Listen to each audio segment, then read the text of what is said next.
can't have self-control without, or you can't execute without self-control. If you let emotions take over and you lose self-control, you're not going to execute whatever you're doing. I don't care what profession it is or whatever you're doing.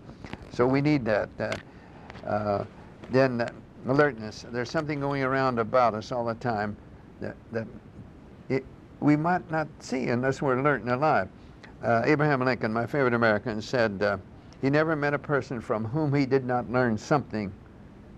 Then with his sense of humor, he said, although most of the time it was something not to do.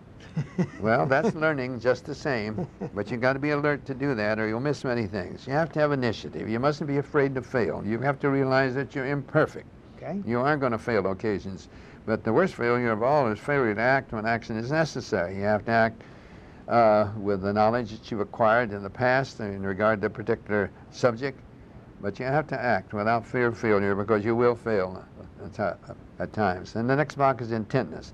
I might have said determination. I might have said persistence. I might have said perseverance. Any of those mean the same. I just happen to use intentness. And you have to have realistic goals and then be intent on reaching them. Make your goals don't make your goals so idealistic that they're unattainable or eventually they become counterproductive. But on the other hand, don't make your goals easily achieved. Make them difficult to achieve, worthwhile. And remembering that when I look back, it seems to me all the grief that had to be left me when the pain was over stronger than I was before. We get stronger through adversity, whether it's physical strength, mental strength, emotional strength. We get stronger through adversity. We have to be tested. Then the heart of the pyramid, I have three blocks, condition, skill, and team spirit. You have to be conditioned, mentally, morally, physically. You have to it isn't a sacrifice to do the things that are conducive to a better physical condition. In no way can you contribute as well as you should unless you're conditioned. Different types of conditioning, always remembering that. A surgeon has his condition different than a deep-sea diver or many others, all different. But there's a difference between mental and physical condition. Yes, right? Yes, but you can't attain the physical condition unless it's preceded by the mental and moral conditioning. Oh, okay, okay.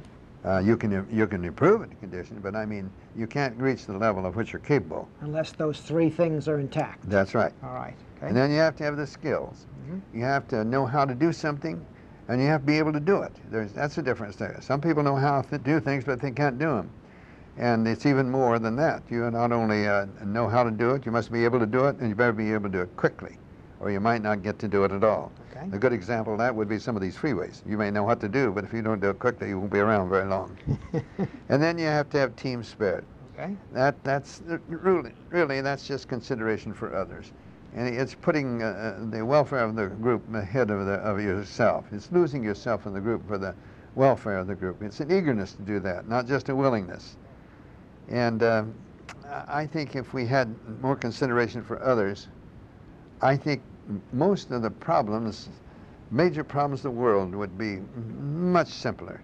When you stop and think that of the wars we've had in the history of civilization, most of them have been fought because lack of consideration for the others. And then we have to have poise and confidence. Now, I made up my own definition for poise. It's just being yourself. That's all. You're not acting, you're not pretending, you're not trying to be something you're not. Therefore, you will function near your level of competency. And how can you have poise? Well, you've got to, it's like having confidence in a sense. You've got to be prepared. And failure to prepare is preparing to fail. And confidence comes from being prepared. You have to believe in yourself if you expect others to believe in you. And if you have these things, they'll make you competitive, the last block. Okay. They'll make you competitive. They'll make you enjoy it when it's difficult. You'll have your most fun in the more difficult situations.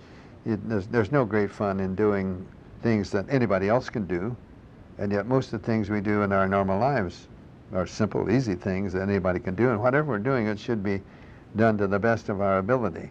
So the great competitor does that. Now, just along the top of the pyramid from the from confidence leading up to the apex. On one side, I have patience, and on the other side, I have faith. You have to have patience. Good things take time and should. You have to have it. Most of us don't have the patience that we should have. As we get older, we blame the younger for being impatient, but as we're older, we're impatient too in many ways. We're impatient with our youngsters.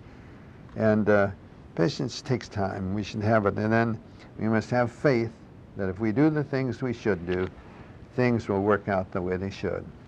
I didn't say they'd work out the way we want them to. I'd say they would work out the way they should. Too much of the time, many of us want things to work out just the way we want them to, but we don't want to do the things that will bring that about.